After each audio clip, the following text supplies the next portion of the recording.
안녕하세요. 신비로운 지식의 숲을 헤매는 여러분. 저는 여러분의 안내자, 민속학자이자 이야기꾼입니다. 오늘도 이 세상에 숨겨진 면모, 오래된 이야기와 전설 속으로 깊숙이 들어가 볼 시간입니다. 우리가 살아가는 매일은 그저 달력의 한 숫자가 아니라 수천 년의 지혜와 믿음이 켜켜이 쌓인 신성한 시간의 조각입니다. 오늘 우리가 함께 탐험할 날은 바로 9월 18일입니다. 이 날은 단순히 가을의 한가운데를 알리는 평범한 날이 아닙니다. 고요한 가을 바람 속에 알 수 없는 속삭임이 스며들고 보이지 않는 존재들의 그림자가 드리우는 예측할 수 없는 운명의 갈림길입니다. 여러분은 오늘 밤 여러분의 조상들이 물려준 지혜의 목소리에 귀 기울일 준비가 되셨습니까? 이 날은 평범한 일상이 신비로운 징조와 엄격한 금기로 가득 찬, 그리하여 함부로 행동해서는 안 될 특별한 날입니다. 9월 18일은 한국의 전통 달력에서 백로 바일루와 추분 치우픈 사이에 놓인 시기입니다. 백로는 이슬이 하얗게 내리기 시작하는 때를 의미하며 추분은 낮과 밤의 길이가 같아지는 가을의 정점이죠. 이처럼 계절이 바뀌는 길목에 놓인 날들은 예로부터 산 자와 죽은 자의 경계가 희미해지고 자연의 정령들이 더욱 활발히 움직인다고 믿어졌습니다. 우리는 이 시기를 가을 문턱의 그림자라고 부르기도 합니다. 이는 곧 풍요로운 수확을 기원하고 다가올 겨울을 준비하며 동시에 눈에 보이지 않는 존재들에게 경의를 표해야 할 때임을 의미합니다. 이 시기는 종교적, 영적인 의미에서도 매우 중요합니다. 기독교의 성인 축일처럼 특정 성인을 기념하는 날은 아니지만 한국의 민속신앙에서는 조상 숭배와 자연신앙이 깊이 뿌리내려 있습니다. 특히 가을은 한 해 농사의 결실을 맺고 조상께 감사드리는 추석이 있는 시기입니다. 9월 18일은 추석을 앞두고 조상들의 음덕을 기리며 가족의 안녕과 풍년을 기원하는 마음을 다지는 때입니다. 사람들은 이때 조상신과 산신, 샨션, 그리고 집을 지키는 가신, 지하션들에게 특별한 정성을 드렸습니다. 농부들은 풍성한 수확에 대한 감사를 표하고 자손들은 학업과 출세, 미혼 여성들은 좋은 배우자를 만나기를 기원하며 집안의 평안과 건강을 빌었습니다. 이러한 기원은 단지 소망을 넘어 자연의 순리에 순응하고 조상의 지혜를 따르겠다는 깊은 약속의 의미를 담고 있습니다.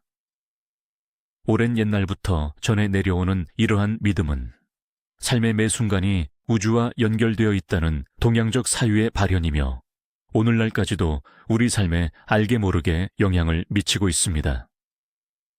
자, 이제 이 날에 얽힌 이야기를 깊이 들여다볼 시간입니다. 가을 문턱의 그림자가 드리우는 이 시기, 우리 조상들은 눈에 보이지 않는 세계와의 소통을 어떻게 이해하고 준비했을까요? 옛날 한 작은 마을에 가을 할머니라 불리는 지혜로운 노파가 살았습니다. 그녀는 숲의 언어를 이해하고 바람의 속삭임 속에서 미래를 읽어내는 능력이 있었습니다. 어느 해 유난히 길고 더운 여름이 끝나갈 무렵 백로가 지나고 추분이 다가오던 9월 중순이었습니다. 마을에는 알 수 없는 불안감이 감돌았는데 밤마다 이상한 꿈을 꾸는 사람이 늘고 짐승들이 평소와 다르게 울부짖었기 때문입니다. 사람들은 가을 할머니를 찾아가 조언을 구했습니다. 가을 할머니는 깊은 숲 속에 작은 오두막에서 매일 밤하늘을 올려다보며 별을 읽고 땅의 기운을 느꼈습니다. 그녀는 마을 사람들에게 말했습니다. 이 시기는 산자와 죽은 자의 경계가 가장 얇아지는 때이니라. 조상들의 영혼이 후손들을 찾아오고 자연의 정령들이 그들의 존재를 드러내는 시간이지. 이 불안함은 다가올 풍요를 위한 시험이자 우리에게 경고를 주는 징조이다. 그녀는 이어서 말했습니다. 특히 백로와 추분 사이에 있는 이 날들에는 땅의 기운이 위로 솟아오르고 하늘의 기운이 아래로 내려와 서로 섞이니 이때 정성을 다하지 않으면 조상들의 노여움을 사고 가신들이 등을 돌릴 것이며 풍요 대신 흉년이 들 것이다. 가을 할머니는 마을 사람들에게 이 시기 동안 지켜야 할 몇 가지 엄격한 규칙과 의례를 일러주었습니다. 첫째, 집안을 깨끗이 하고 묵은 것들을 정리하여 조상들이 편안히 오가실 수 있는 길을 열어야 한다. 둘째, 억지로 소리를 지르거나 다투지 말라. 부정적인 에너지는 영혼들의 평화를 해치고 악귀들을 불러 모을 것이다. 셋째, 밤에는 외출을 삼가고 특히 중요한 결정을 내리지 말라. 밤의 기운은 혼란스러워 판단력을 흐리게 하고 길을 잃게 할 수 있다.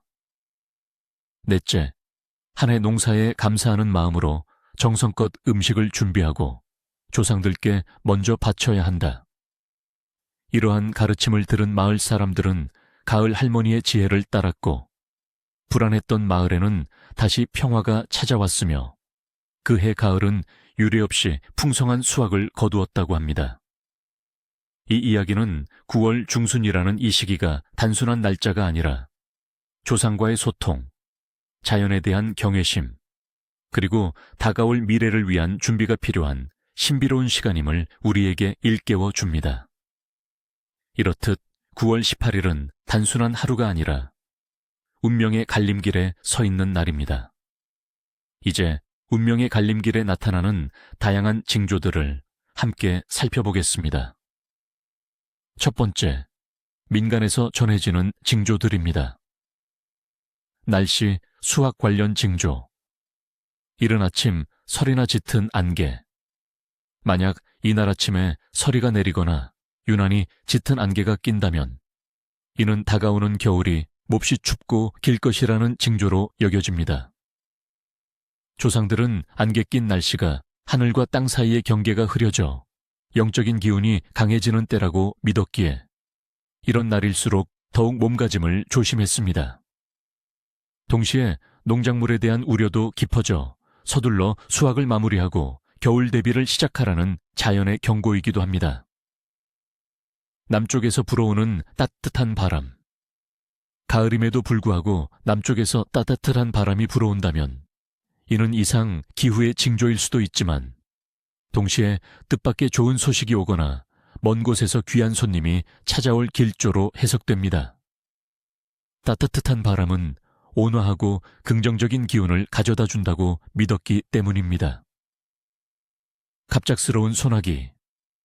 이날 갑자기 소나기가 쏟아진다면 이는 조상들이 눈물을 흘리거나 정령들이 세상의 불균형을 바로잡으려 한다는 의미로 해석됩니다.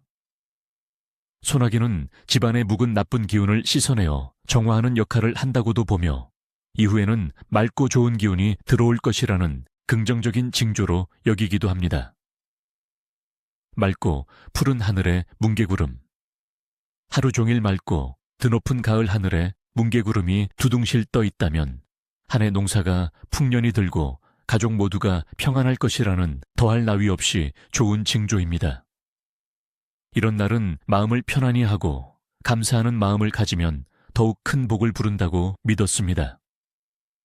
풀잎에 이슬이 맺히지 않는다면 이미 백로가 지난 시기임에도 불구하고 아침에 풀잎에 이슬이 맺히지 않는다면 이는 건조한 겨울이 올 징조이거나 혹은 땅의 기운이 약해졌음을 나타냅니다. 조상들은 이런 징조가 보일 때 땅의 정령들에게 물을 바치며 비를 기원하는 소박한 의식을 행하기도 했습니다. 생활, 금전 관련 징조. 까마귀 떼의 이상한 울음소리. 이날 까마귀 떼가 집 근처에서 불길하게 울거나 평소보다 훨씬 큰 소리로 소란을 피운다면 이는 집안에 좋지 않은 일이 생기거나 재물을 잃을 수 있다는 경고입니다. 까마귀는 영적인 존재와 연결되어 있다고 믿어져 왔기 때문에 그들의 행동은 중요한 메시지로 여겨졌습니다. 조상들은 이런 경우 팥을 뿌려 악귀를 쫓는 의식을 행하기도 했습니다. 집 안에 거미줄이 유난히 많이 생긴다면 거미는 재물을 모아주는 동물로 여겨지기도 하지만 이날 유난히 집 안에 거미줄이 많다면 이는 집안이 소홀히 관리되어 잡기가 들어올 틈을 주고 있다는 경고입니다. 하지만 동시에 거미줄은 복을 낚는 그물이라 하여 정성껏 걷어내되 죽이지 않고 집 밖으로 보내면 좋은 재물을 부른다고도 믿었습니다.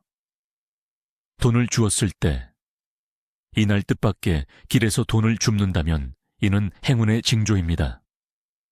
하지만 그 돈을 바로 사용하는 것은 금물입니다. 잠시 보관해 두었다가 좋은 일, 기부, 가족을 위한 작은 선물, 사용하면 그 복이 몇 배로 불어나 돌아온다고 합니다. 주운 돈을 함부로 쓰면 오히려 화를 부를 수 있다고 믿었습니다. 집으로 길 잃은 동물이 찾아오면, 길 잃은 강아지나 고양이가 집으로 찾아온다면 이는 새로운 인연이나 좋은 기운이 들어올 징조입니다. 이들을 따뜻하게 보살펴주면 집안의 복이 깃든다고 믿었습니다. 특히 가을철에는 겨울을 앞두고 먹이를 찾아 헤매는 동물들이 많았기에 이들을 보살피는 것은 인심과 덕을 쌓는 행위로 여겨졌습니다. 두 번째, 이날 밤에 꿈에 나타나는 징조들입니다. 9월 18일 밤에 꾸는 꿈은 단순한 상상이 아니라 미래를 예고하거나 조상들의 메시지를 담고 있다고 믿어졌습니다. 꿈의 의미는 매우 깊고 상징적입니다. 맑은 물이 흐르는 꿈, 재물운이 트이고 사업이 번창할 길몽입니다. 물은 생명과 재물을 상징하며 맑은 물은 순조로운 흐름을 의미합니다.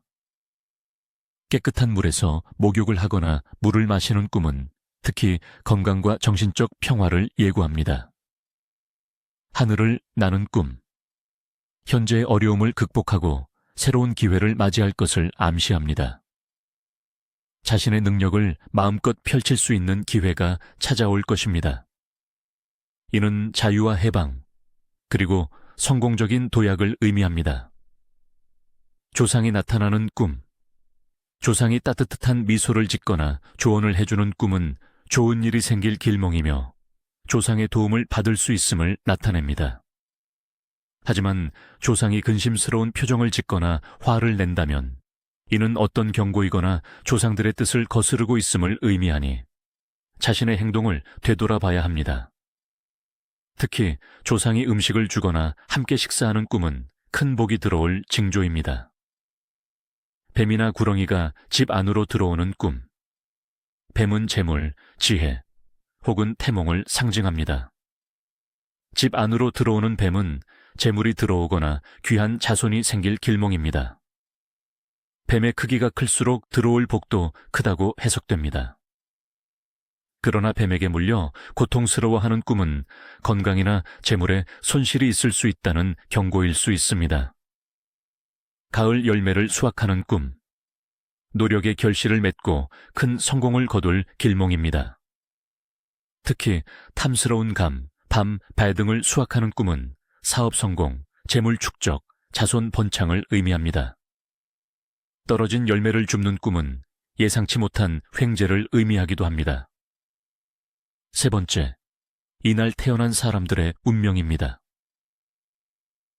9월 18일에 태어난 사람들은 가을의 기운을 받아 차분하고 사려 깊은 성격을 지니고 있습니다. 이들은 계절의 변화처럼 유연하고 적응력이 뛰어나며 변화에 대한 두려움이 적습니다.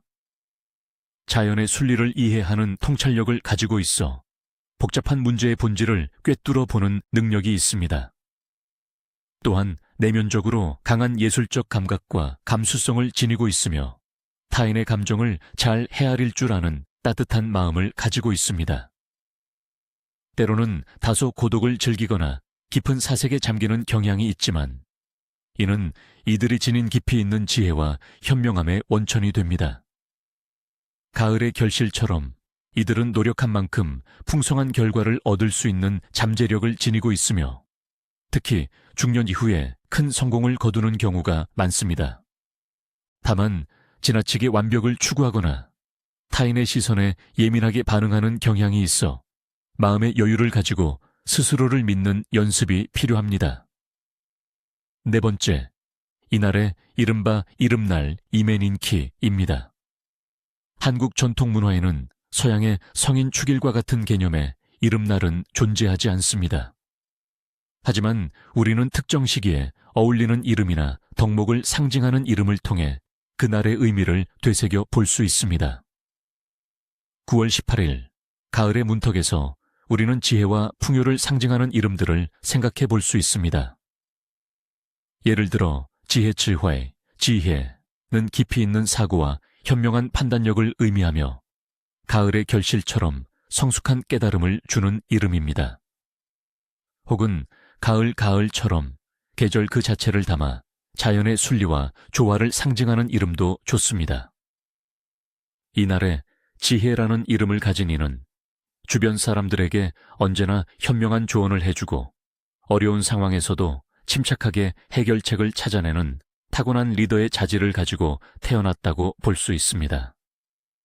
이들은 또한 예술적 감수성이 뛰어나고 자연을 사랑하는 마음이 깊어 많은 이들에게 영감을 주는 존재가 될 것입니다. 이제 9월 18일, 가을 문턱의 그림자가 드리운 이 날에 우리가 반드시 해야 할 일들, 즉 운명을 이끄는 전통과 의례에 대해 자세히 알아보겠습니다. 이 의례들은 단순히 옛것을 따르는 것이 아니라 자연과 조화롭게 살아가고자 했던 조상들의 깊은 지혜와 염원이 담겨 있습니다. 첫 번째, 조상께 올리는 소박한 감사 의례입니다. 목표, 한 해 농사의 결실과 가족의 안녕을 기원하고 조상들의 음덕에 감사하는 마음을 전하기 위함입니다.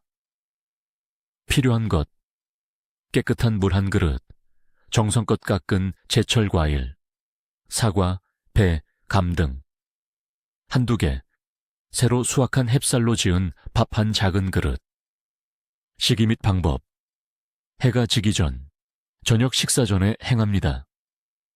집 안에서 가장 깨끗하고 조용한 공간 혹은 조상 사진이나 위패가 있는 곳에 작은 상을 차립니다.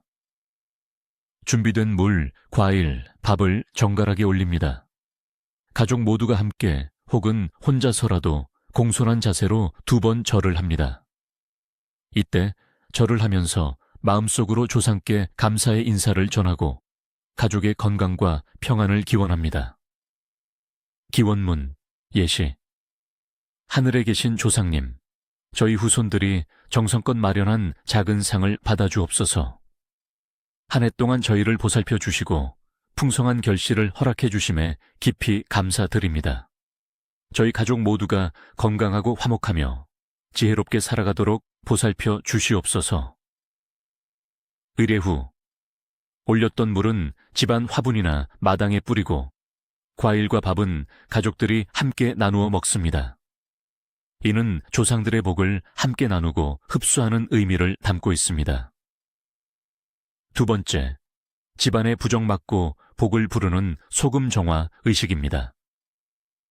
목표, 계절이 바뀌는 시기, 집안에 쌓인 묵은 부정적인 기운을 걷어내고 새로운 좋은 기운과 복을 받아들이기 위함입니다.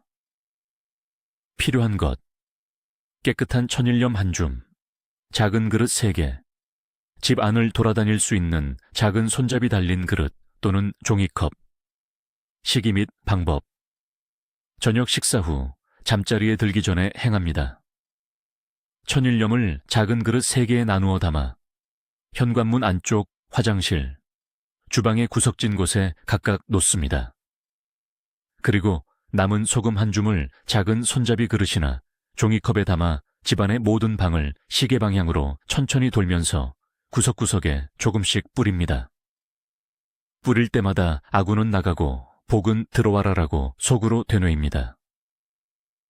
의례 후, 현관 화장실, 주방에 놓았던 소금 그릇은 다음 날 아침 해가 뜨면 비닐봉지에 담아 집 밖 멀리 버립니다.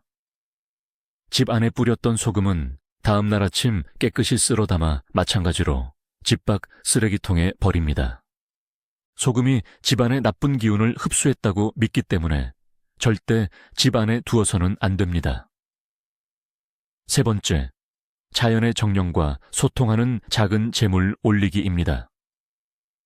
목표, 자연의 순리와 조화에 감사하고 다가올 겨울의 무탈함과 집 밖으로부터의 보호를 기원하기 위함입니다. 특히 산신이나 터주신에게 정성을 드리는 의미가 있습니다. 필요한 것, 막걸리나 맑은 술 한 잔, 깨끗한 백설기, 떡 한 조각, 없다면 조그만 밥 한 덩어리, 작은 나무십 위에 올릴 수 있는 작은 나뭇가지, 시기 및 방법, 저녁 무렵, 해가 완전히 지기 전에 집 밖 마당이나 화단, 혹은 집 근처 나무 아래로 나갑니다. 깨끗한 나무십을 찾아 그 위에 술과 떡을 올리고 나뭇가지로 가볍게 주변을 정리하며 조용히 앉습니다. 눈을 감고 이 땅과 자연을 지키는 정령이시여, 저희 가족에게 평안을 주시고 다가올 추위와 애군으로부터 저희를 보호하여 주시옵소서라고 마음속으로 기원합니다. 반드시 목소리를 내지 않고 마음속으로 빌어야 합니다. 정령들은 마음의 소리를 듣는다고 믿습니다. 의례 후 올렸던 재물은 그 자리에 그대로 두고 돌아옵니다. 절대 다시 가져오거나 먹어서는 안 됩니다. 이는 정령들에게 온전히 바치는 것이기 때문입니다. 네 번째, 몸과 마음을 정갈히 하는 약초 목욕입니다. 목표, 계절 변화로 인한 몸의 피로와 마음의 불안감을 해소하고 기운을 북돋아 다가올 가을과 겨울을 건강하게 맞이하기 위함입니다. 필요한 것, 말린 쑥 한 줌 또는 국화꽃잎 약간, 가을에 얻을 수 있는 향기로운 약초, 목욕물, 깨끗한 수건, 시기 및 방법, 잠자리에 들기 전 목욕을 할 때 따뜻한 물에 말린 쑥이나 국화꽃잎을 넣어 우려냅니다. 향긋한 약초물이 우러나면 그 물로 몸을 깨끗하게 씻어냅니다. 목욕하는 동안에는 평온한 음악을 듣거나 눈을 감고 오늘 하루 있었던 감사한 일들을 떠올리며 마음의 평화를 찾습니다. 약초의 향이 몸과 마음을 정화하고 치유한다고 믿습니다. 의례 후, 목욕 후에는 몸을 따뜻하게 하고 숙면을 취합니다. 약초 목욕은 육체적 피로뿐만 아니라 정신적 긴장까지 풀어주어 이날 꾸는 꿈을 더욱 맑고 길몽으로 이끌어준다고 합니다. 다섯 번째, 이날의 특별한 음식 전통입니다. 9월 18일은 추석을 앞두고 있기 때문에 추석 음식의 일부를 미리 준비하거나 가을 제철 재료로 만든 음식을 나누어 먹는 전통이 있습니다. 이는 풍요로운 수확에 대한 감사와 다가올 명절에 대한 기대감을 담은 행위입니다. 송편, 추석의 대표 음식인 송편을 이날 미리 빚어 먹기도 합니다. 햅쌀로 만든 송편은 한 해 농사의 결실을 상징하며 소립을 넣어 찌면 향긋한 맛과 함께 애군을 물리친다고 믿었습니다. 가족들이 함께 모여 송편을 빚는 행위 자체가 화목과 단합을 다지는 중요한 의례였습니다. 송편 속에는 깨, 콩, 밤 등을 넣어 만드는데 이때 속을 가득 채우지 않고 조금 비워두면 재물운이 더욱 크게 들어온다고 믿었습니다. 토랑국, 가을에 수확하는 토란으로 만든 토랑국은 조상님께 올리는 차례상에도 오르는 귀한 음식입니다. 이날 토랑국을 먹으면 몸을 따뜻하게 하고 소화를 돕는다고 여겨졌습니다. 또한 토란의 둥근 모양은 재물이 굴러 들어오는 것을 상징하며 토란을 먹으면 땅의 기운을 받아 건강해진다고 믿었습니다. 핵곡식으로 만든 음식, 새로 수확한 햅쌀로 지은 밥, 핵곡식으로 만든 전이나 떡 등은 이 시기의 대표적인 음식입니다. 이 음식들은 풍요와 감사의 의미를 담고 있으며 가족들이 함께 나누어 먹음으로써 한 해 동안의 노고를 위로하고 다가올 겨울을 건강하게 날 수 있도록 기원하는 의미를 가졌습니다. 이제 가장 중요하고도 조심해야 할 부분입니다. 9월 18일 운명의 갈림길에서 절대 하지 말아야 할 엄격한 금기와 그로 인한 돌이킬 수 없는 결과에 대해 알아보겠습니다.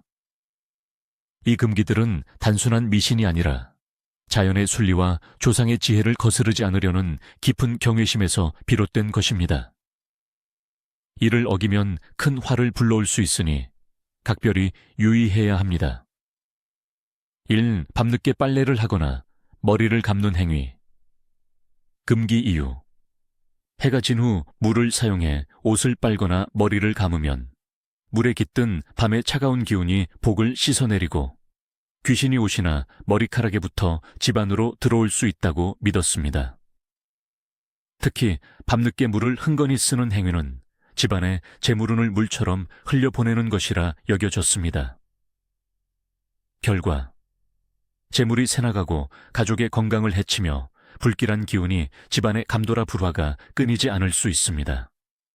특히 귀신이 들어와 밤새 흉몽을 꾸게 하거나 알 수 없는 병에 시달리게 할 수 있습니다. 2. 큰 소리로 싸우거나 타인의 험담을 하는 행위. 금기 이유. 이 시기는 조상들의 영혼과 자연의 정령들이 우리 주변에 더욱 가까이 다가와 있다고 믿어지는 때입니다. 큰 소리로 다투거나 남을 헐뜯는 부정적인 말은 영혼들의 평화를 방해하고 그들의 노여움을 살 수 있습니다. 또한 악귀들이 부정적인 기운을 타고 모여들어 집안의 불화를 조장한다고 믿었습니다. 결과 가족 간의 불화가 심화되고 뜻밖의 구설수에 휘말리거나 재산상의 손실을 입을 수 있습니다. 평화로운 가정에 우환이 끊이지 않고 하는 일마다 꼬여 좌절을 겪게 될 것입니다. 3. 중요한 계약이나 약속을 하는 행위. 금기 이유. 계절이 바뀌는 혼란스러운 시기에는 기운이 불안정하여 사람의 판단력을 흐리게 한다고 믿었습니다. 특히 이날 중요한 계약이나 큰 결정을 내리면 불순한 영적 기운이 개입하여 예상치 못한 손실을 가져오거나 일이 어긋나게 만들 수 있다고 보았습니다.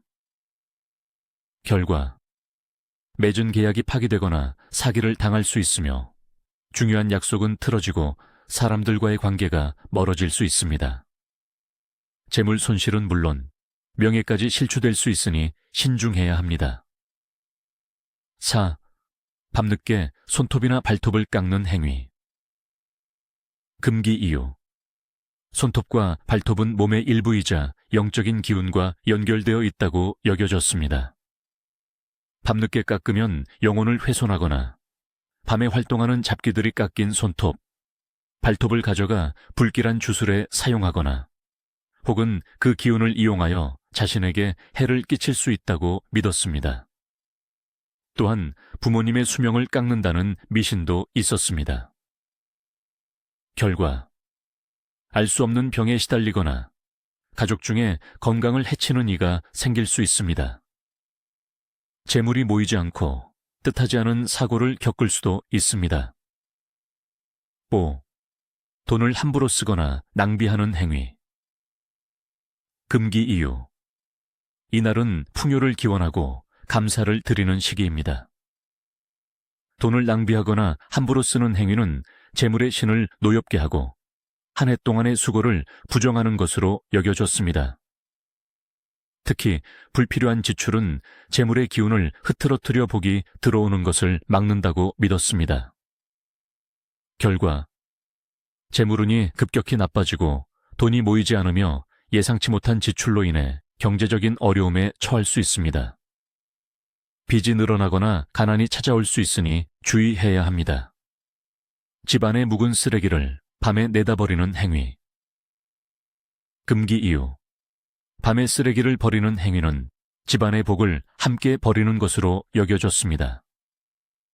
특히 이 시기에는 집안의 가신들이 활동하는 시간이므로 밤늦게 쓰레기를 버리면서 가신들의 노여움을 살 수 있다고 믿었습니다. 또한 묵은 쓰레기 속에 나쁜 기운이 밤의 어둠을 타고 퍼져나간다고 보았습니다. 하숑. 결과 집안의 평화가 깨지고 가족 간의 다툼이 잦아질 수 있습니다. 재물이 새나가고 집안에 불길한 일이 연이어 발생할 수 있습니다. 7. 집 밖에서 밤늦게 휘파람을 불거나 큰 소리를 내는 행위. 금기 이유. 밤에는 영적인 존재들이 활발하게 활동한다고 믿었습니다.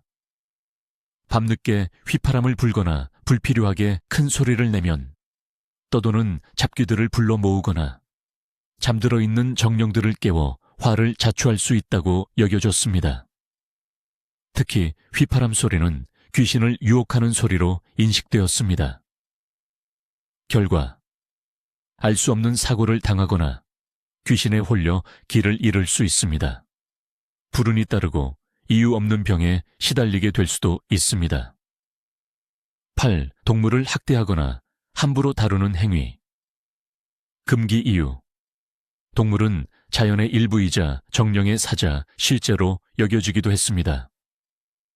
특히 이날 동물을 학대하는 행위는 자연의 순리와 생명에 대한 존중을 저버리는 것이며, 이는 산신이나 다른 자연 정령들의 노여움을 사큰 화를 불러올 수 있다고 믿었습니다.